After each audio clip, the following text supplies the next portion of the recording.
I'm headed to my next location.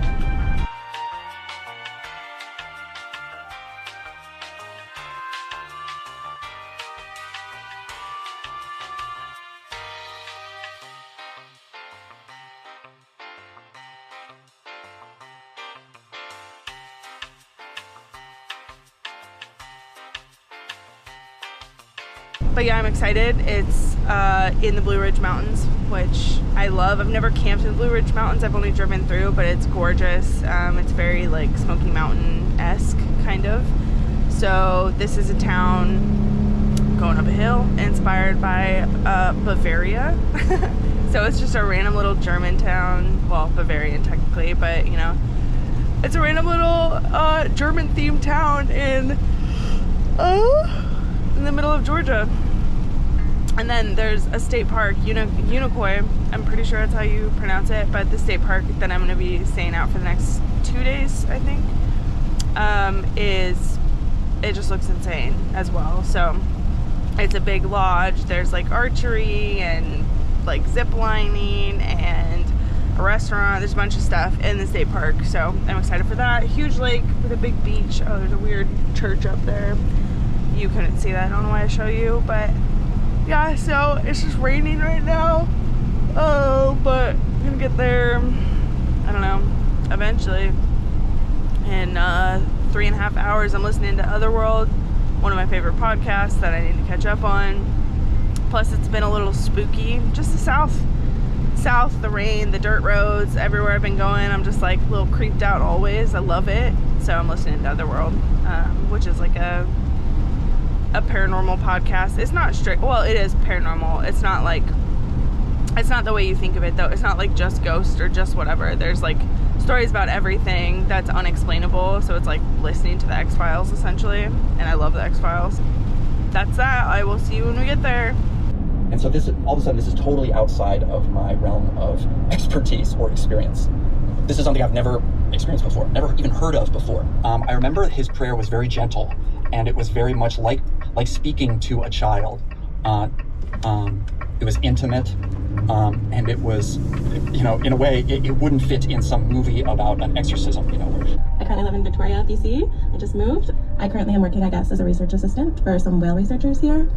I guess as like a young kid, I was raised like in like a Catholic household, and it wasn't ever something that I really felt like I connected with. I was always kind of the kid in like religion class or at church that was like, well, if God's real, like why can't I see him? Like I was never scared of dolls, but somehow I came into the possession when I was about like, I want to say like 6 to 8 of this little sailor porcelain doll, and she was super cute. She had like a little sailor hat, and I named her Sally, and she was one of my favorites, and I put her kind of right up on the shelf facing my bed, so when I go to sleep, I could like look up at her and she'd be facing me.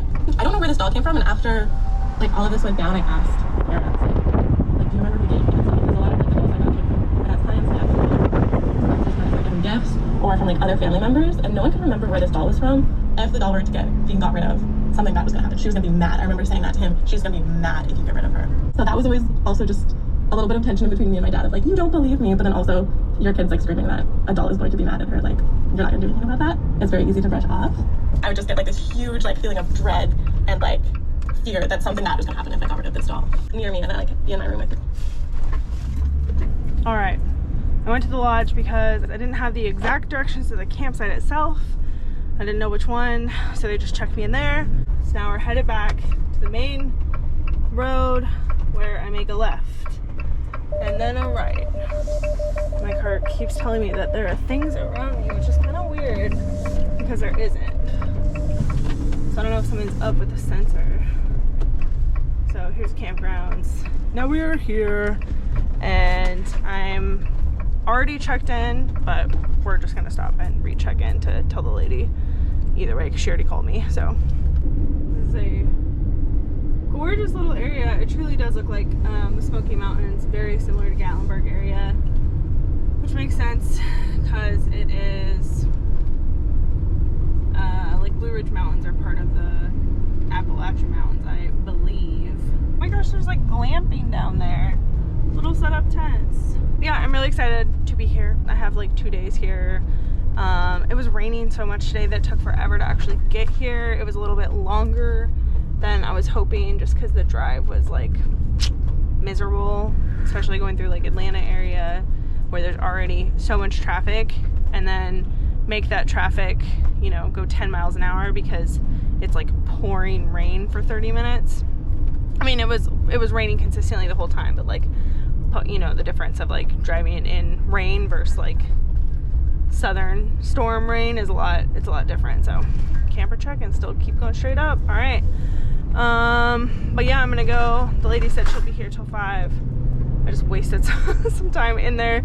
I was like talking to the guy. I was like, hey, I'm just trying to find camper, visitor, camping area, squirrels, camper check-in.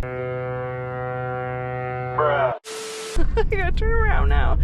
All right, yeah. But anyways, I was like, I was just trying to ask the guy where to go, and he was just like, oh, I can check you out. I was like, it's fine, she already called, and I told her I'd be there, and he's like, it's fine, I can check you out. I was like, all right, whatever. So then I just stand there, and they were like on the phone, wasting my time. I should have just looked first, but you know, I gotta pee, so I'm gonna go check in here, and then I'll get back to you. A few moments later. Okay, I'm here. I stopped in the lodge, and I forgot my camera, which is upsetting because it was very cute. Oh my god, the way this never unlocks. Gotta go unlock it.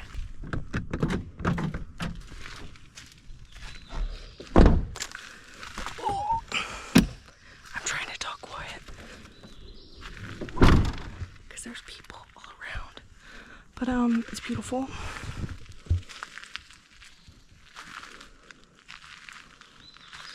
I'm gonna hook up my electric, and then I still have to pee.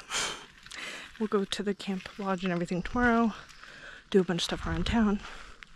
But yeah, this is a double site. It was like the only one left available, so lucked out.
tomorrow.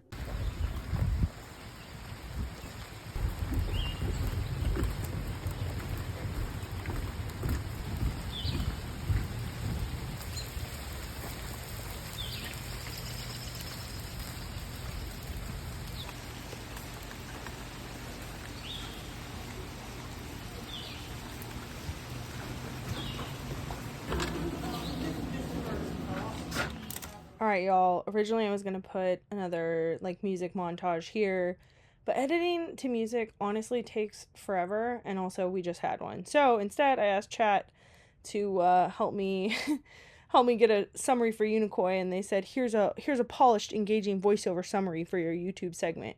So we're going to read this off. Are you ready? Nestled in the Chattahoochee National Forest, just north of Helen, Georgia, Unicoi State Park spans over 1,050 acres surrounding the 53-acre Smith or Unicoi Lake. Binks is now chewing on a bone, so if you hear that, I'm sorry. Originally Native American land, this area follows the ancient Cherokee Unicoi Turnpike, a trading route whose name means white, referencing either misty mountain fog or early European travelers. In the 1830s, during Georgia's gold rush, miners carved water ditches here for hydraulic gold extraction, which also reminds me in Helen. I looked up why it was called Helen, and it just said that some guy who was like an original miner, his daughter's name was Helen. And so he was like, hey, let's name this town Helen, and everyone was like, all right, and that's it. That's all it was. Anyways, there's more to the history segment, but let me pop in here really quick to say this lodge at this state park was incredible. They have like everything you could possibly imagine within this lodge. And I was talking to the front desk lady. She kind of made it seem like it was very, I don't know, common.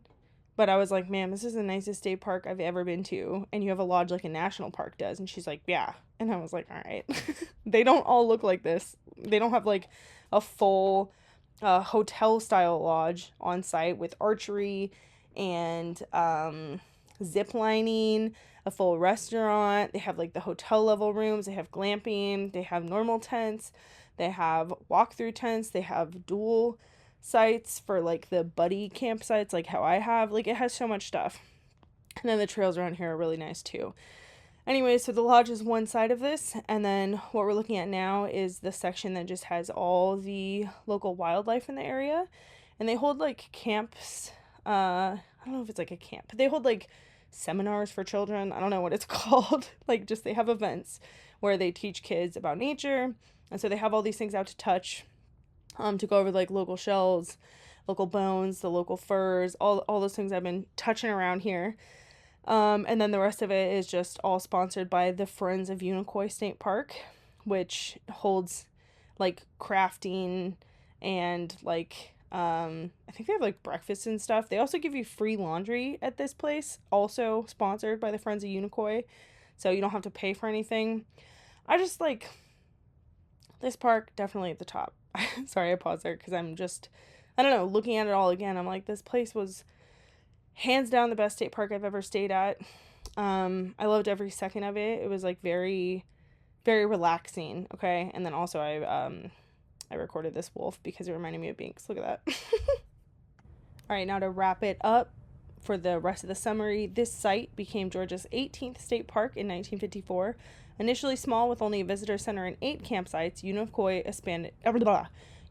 expanded rapidly. A lodge, cottages, and campground were added, and in the late 1960s, it briefly served as an experimental outdoor recreation station. Today, the park is a hub of adventure and relaxation, boating, ziplining, hiking 12 miles of trail, the fishing in the creek and lake, and just beyond its gates flows Anaruby Falls, cascading into Smith Creek. From ancient Cherokee paths to CCC-built cabins, from gold rush relics to modern-day outdoor escape, Unicoi State Park is a vibrant tapestry of history and natural beauty nestled in North Georgia. Dang, what a great summary, ChatGPT. Thank you so much. And with that, that's going to end up this recording. We're going to go do some hiking now because it was beautiful. Well, it's rainy, but, you know, we're still going to walk around the trails. Binks loves rain.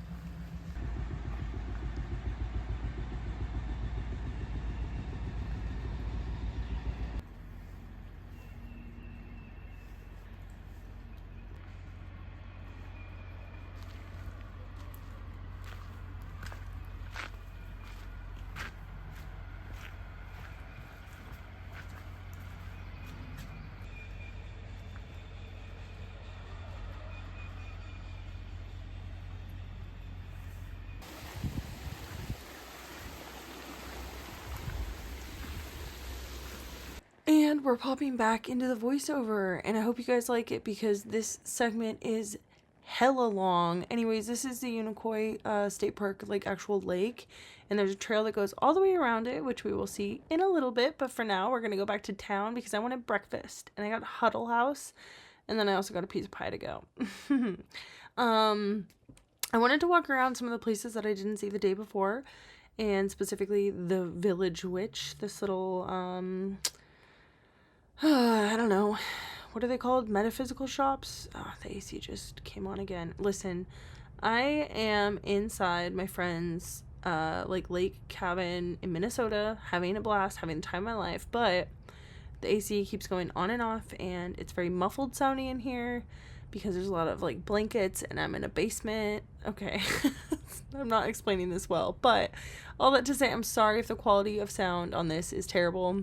For all these voiceovers, there's not much I can do about it. I apologize in advance. Anyways, back to the shop. She had everything. The owner of it was in there. She was super nice. She makes a lot of stuff herself, so a lot of the like jewelry hangers or like taxidermy animals that have like little patterns and stuff on it, she puts together or paints or, you know, does whatever. And then the rest of it is just your typical witchy shop. It's got crystals, it's got incense, it's got altar cloths, it's got books, it's got tarot decks, it's got oracle decks, and then it had stickers, you know, randomly stickers that were related to like reading stickers, like Shadow Daddies, Fae, a bunch of stuff that they said it was, you know, they were all funny. But yeah, I love this shop. This is my favorite shop in Helen. Nobody is surprised. And then right next door was the Christmas shop. Now, was this my favorite? No, but it was very cute. I just like the outside was adorable. It had Mrs. Claus like butterfly garden, had these little nutcrackers and gnomes, and I loved it. But the inside was just Christmas trees, and it smelled kind of weird, not gonna lie. And so, like, you buy ornaments, but all they have is just Christmas trees everywhere. Each room just stuffed with trees to, like, hang the ornaments on. It was too much for me. But outside, continuing down the same street, there was a super cute little, I don't know, like, fairy house. It was just, like, this row of hydrangeas. And then outside this cafe, they have just built this little, like, gnome and fairy, like, huts in the trees with bridges and branches connecting them all. I thought it was adorable. I did not go in there, but I really want a coffee, so that looks great in this moment. I was going down the street specifically to get to Betty's Country Store, which actually is there on the left, but we're gonna turn it around to show you this windmill here. But Betty's is like the downstairs patio that we just saw in the outdoors is actually a restaurant, so you can get breakfast and stuff there. And then on the inside is the store. And first off, biggest regret, not getting these glasses. I think they're so cute, but they were all glass, and I just don't trust myself in the van. But I loved them. And then of course they have all the imports, especially from like Germany, Bavaria specific, just because of the town. But they also had ones from like Belgium, and I think they had Delirium, I'm pretty sure, in one of these, where is it, oh, right there, that little pink elephant on the left, that's Delirium, which is from Belgium. So it's just like European imports in general, and there was a whole room of it, which was awesome. And then this room, again, bunch of stuff, anything you'd ever need. It was like maps, books, atlases, had sunscreen, hats, shirts, they had clothes, they had everything. And then the other half of the store is all this, it's all the grocery store, right? And I wish that I could have got a better example of like how big this place truly was, but it was really hard to like put in perspective. So on every single like wall, on every like what am I trying to say? The detail is what I'm trying to say. Like even here, right here, like painted, like hand painted flowers and stuff for the local honey. They had like this little cutout here with like local facts for the local honey, and then all the shelves on every single piece of this like store was just covered in nostalgic things from a lot of like vintage stuff, but also a lot of things from like 80s and 90s, just these big signs and old advertisements, you know, of like random like sodas and random like John Deere signs, just a bunch of stuff. So they also had a deli, which like two regrets from the store: not getting that cup and not getting a sandwich from the deli. I gotta go back someday. But they also have like this, their deli section is more than just sandwiches. It is everything. I wish I could tell you what any of those things were, but like, an assortment of potato salads. These cookies were bomb though. They have like a bunch of fresh made stuff out here as well. And then I asked the kid how long sandwiches went to, and they go to like 7 or 8, but I just never made it back. Truly, just taking a moment of silence for the sandwich I never had. But yeah, here's some more nostalgic things that they had, and then they had the old like country store type barrels. Just overall really cool place. Loved every second. Now we're gonna switch into my artsy shots of the bridge here. What happened is I saw this worm and I was like, oh my gosh, this inchworm is so cute, let me zoom in on it. And as I was zooming in on it, all these like tubers that float down the river started to float like in the background of this shot right there, right? So then I was like, oh man, that's like, such a cool shot. Let me try it again as an even artsier version where I focus only on the worm and you see the tubers in the background. So that's it. I didn't need multiple of these, but you get what you get. All right. And then the last thing here is these little birds, which I'm going to end it for so you can actually hear these little guys.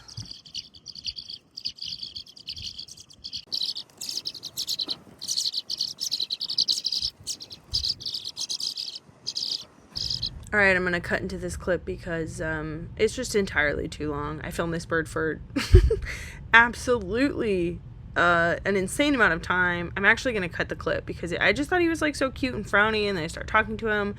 But, we don't have the time. We're moving along. So also in downtown Helen, there's just a bunch of like wildflowers, obviously. But these ones were so pretty, and they were just covered in bees, and I thought they were so cute.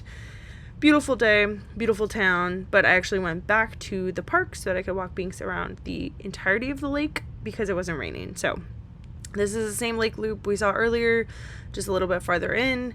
There's little docks and lookout points the entire time, and this is actually on the right side of the lake. And I'm saying right as if like that makes no sense. This is on the lodge side where you have the visitor center. If you walk down the hill, right behind the visitor center is a path to this, and you can get to the beach access point, which we're about to see right here. That's the beach, and then look at this boom, we're on the beach. Isn't that a crazy transition right there? But yeah, so there's another parking lot that's on this side of the lake, so you don't have to walk like the entire 3 miles to get to this side. You can access it from both points. I don't actually know if it's 3 miles. I think it was around that. But, I'm not going to look it up so that you can someday go here yourself and, measure the distance. And now I'm done. We're going to go back to nature ASMR from here on out, okay?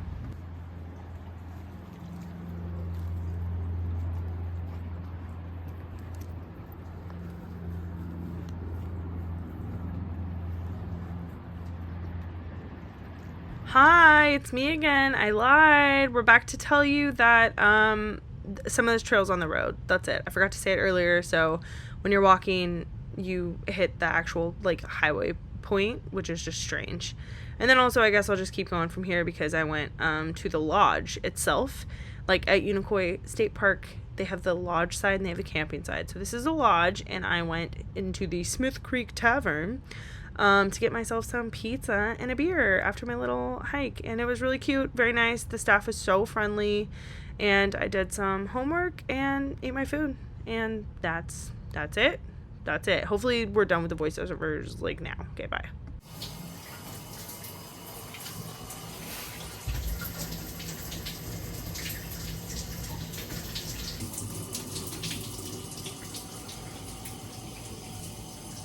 Tomorrow.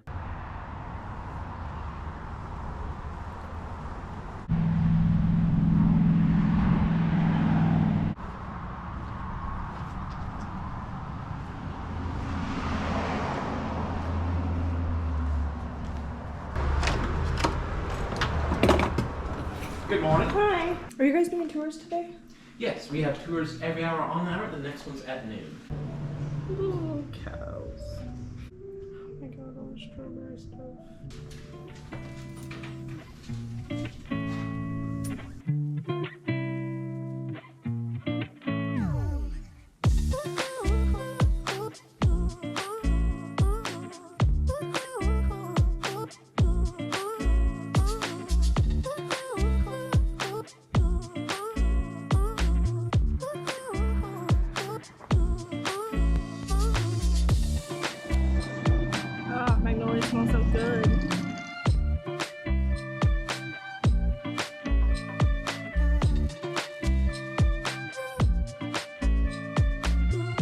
they wanted to show off that they were great men.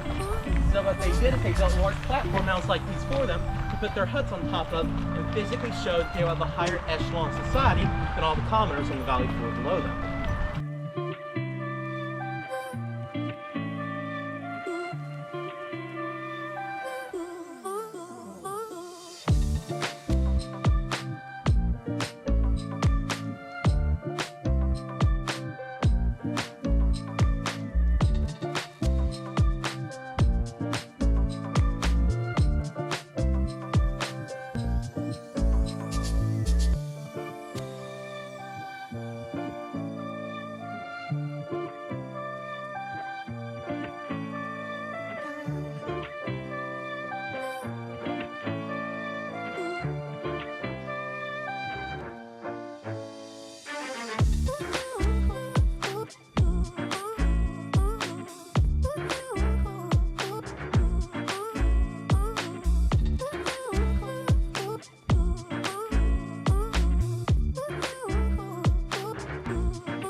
For public convenience and general awareness, basically chamber pots are giant mugs, if you will, with only one handle at the end.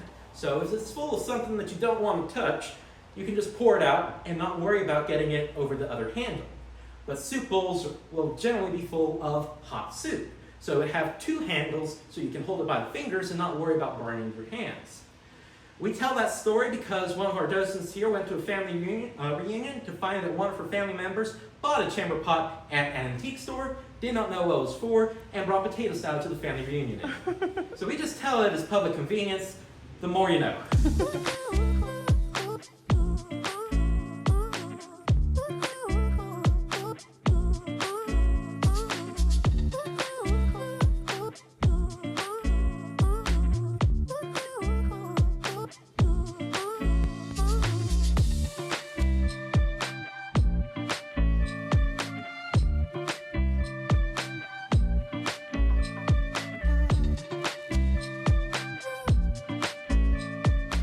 And the Harmons would have at least a dozen or two guests here every single week of the summers who would all have to share that one tub.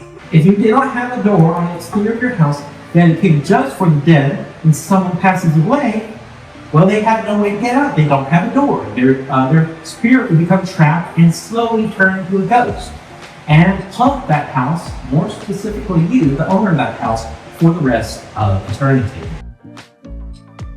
We have a little tradition where we like to ring the dinner bell to let the staff know we're done. Now, I must warn you, it's very good at his job, so if you're sensitive to hearing, you may need to cover your ears.